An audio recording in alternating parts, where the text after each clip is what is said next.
je suis professeur de français dans un collège de banlieue parisienne de 93 à Bobigny depuis plus de 10 ans.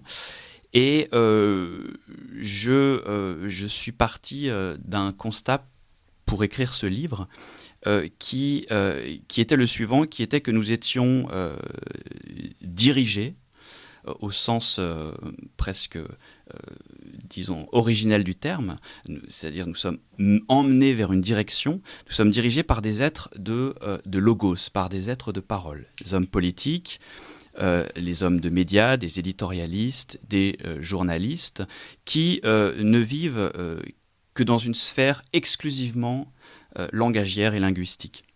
Ils se payent de mots, alors sur les réseaux, sur les plateaux télé, sur Twitter, sur Facebook.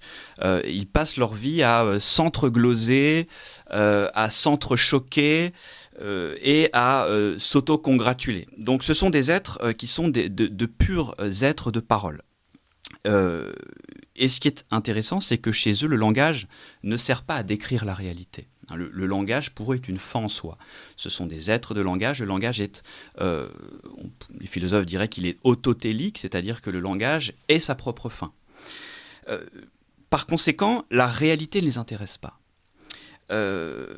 Du coup, comme ils ne s'intéressent pas à la réalité, ils vont euphémiser en permanence tout ce qui se passe dans la sphère réelle, c'est-à-dire les actes d'ensauvagement, les actes de délinquance, les crimes de sang, sont devenus, pour eux, ne sont pas matière à débat. En réalité, ce qui les intéresse, ce sont les crimes de mots, les crimes de langage, puisque la sphère de la réalité ne les intéresse pas.